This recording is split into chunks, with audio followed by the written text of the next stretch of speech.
Welcome back to our channel. నేను మీ మాదిరి. ఎప్పుడూ కన్నీళ్ళు కంటి నుండి వచ్చినప్పుడు తుడవడం అనేది సహజం. ఎవరైనా ఒకరు బాధపడుతూ ఉన్నప్పుడు పక్కన వాళ్ళకు ఏమాత్రం మానవత్వం ఉన్నా, "అరే ఏడవకు, ఎందుకట్లా ఏడుస్తావు? ఏముందిలే, ఆ బాధ పోతదిలే" అని చెప్పేసి ఓదారుస్తాం. అది సహజం. కానీ ఆ కన్నీళ్ళే రాకుండా అంత బాగా చూసుకునేవాళ్ళు మన లైఫ్‌లో ఉన్నారనుకోండి, అంతకు మించిన ఆనందం ఎవరికీ కూడా ఉండదు. కానీ ఇలాంటి ఆనందం అందరి జీవితాల్లో ఉంటదా అంటే ఉండకపోవచ్చు. కొందరు చిన్న చిన్న ఆనందాలున్నా చాలు అని అనుకుంటారు. కొందరికి ఏమి ఆశించకుండానే ఇలాంటి మహద్భాగ్యం దక్కేవాళ్ళు కూడా ఉంటారు. కానీ చాలా రేర్‌గా. అందరికీ కష్టాలుండవు. అందరికీ ఇంత ప్రేమించే వాళ్ళు ఉండరు. ఎంత ప్రేమించినా గానీ, ఎంతో కొంత బాధ అనేది సహజం. కానీ, అది మరీ మనల్ని బాధపెట్టే అంతైతే కాదు.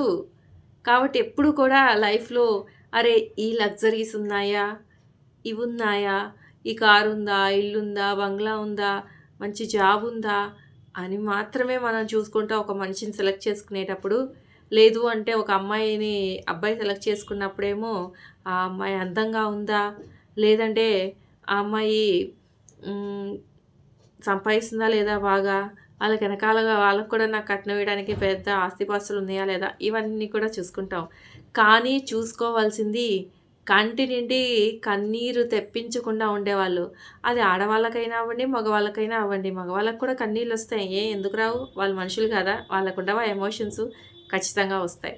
కాబట్టి అలాంటి వాళ్ళని ఎవరినైనా కానీ అమ్మాయైనా అబ్బాయిని ఏడిపించకూడదు. అబ్బాయైనా అమ్మాయిని ఏడిపించకూడదు.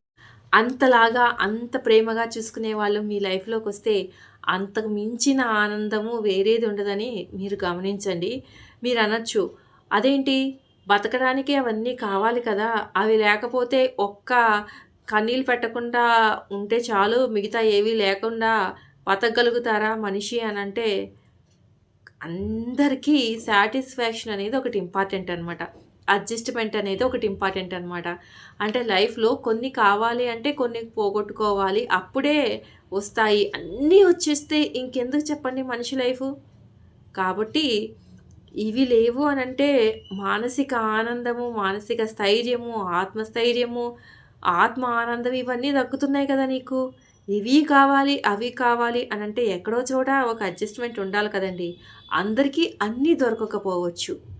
సో, అలాంటప్పుడు ఇంకా మీరేంటి, నాకు ఎంత కష్టపడినా పర్లేదు, నాకవే కావాలి అంటే, ఇంకది మీ చేతుల్లోనే ఉంటది. అంటే అవన్నీ అనుభవిస్తారు.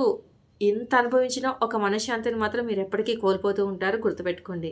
అలా కాదు, నాకవన్నీ ఉన్నా లేకపోయినా మనశ్శాంతిగా బతకడం ఒక్కటే కావాలి అనంటే, అప్పుడు నువ్వు ఎంతో కొంత దీనికి కూడా సాక్రిఫైస్ చేసి జీవితాన్ని గడపాల్సొస్తున్న పరిస్థితి ఉంటదనమాట. అంటే అందరి జీవితాల్లో కూడా కొందరికి మనశ్శాంతి, డబ్బు అన్నీ కూడా దొరుకుతాయి. అలాంటివి పార్ట్నర్స్‌గా వస్తారు అలాంటి వాళ్ళు. బట్ కానీ అందరికీ దొరకదు. అలాంటప్పుడు మనం చేసుకునేటప్పుడే మనకేది ఇంపార్టెంటు, మనకేది కావాలి అని చూజ్ చేసుకోవాలి. ఆ తర్వాత నీ లైఫ్‌లో వచ్చే పరిణామాలకి నువ్వే కారణమవుతావు. అరే! ఉండడానికి ఇల్లుంది, తిరగడానికి కారుంది, పెట్టుకోవడానికి బంగారం ఉంది, అన్నీ ఉన్నాయి, చేతి నిండా డబ్బులున్నాయి, కానీ మనశ్శాంతి లేదు అనంటే దానికి కారణం నువ్వే అవుతావు. ఎందుకంటే సెలెక్ట్ చేసుకుంది నువ్వే. నీ జీవితం ఇలా ఉండాలని.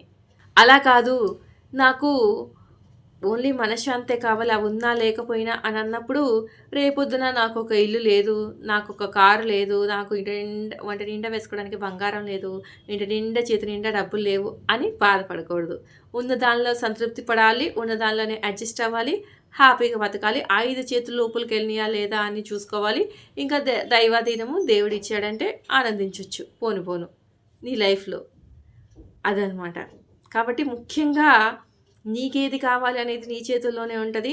మరీ ముఖ్యంగా ఏమున్నా లేకపోయినా మనశ్శాంతితో నువ్వున్నావంటే అన్నిటిని అదే తీసుకొచ్చి పెట్టిద్ది. ఆహ్, మనకి మనశ్శాంతి ఉంది అనంటే లైఫ్‌లో చక్కగా పని చేసుకుంటాము, చక్కగా డబ్బులు సంపాదించుకుంటాము, చక్కగా ఫ్యామిలీతో హ్యాపీగా ఉంటాము, భర్తతో ప్రేమగా ఉంటాము, పిల్లలతో ప్రేమగా ఉంటాము. మనదంతా కూడా ఒక చక్కటి కుటుంబం అవుతదనమాట. అంతే కదా. ఇదండి ఈరోజు వీడియో కనుక నచ్చితే లైక్ చేయడం మర్చిపోవద్దు. మరిన్ని ఇలాంటి వీడియోస్ కోసం వెంటనే ఛానల్ సబ్స్క్రైబ్ చేసుకోండి. పక్కనే ఉన్న బెల్ ఐకాన్ ప్రెస్ చేయండి. అప్పుడే నేను పెట్టే డైలీ నోటిఫికేషన్స్ మీ దాకా వచ్చేస్తాయి డైలీ.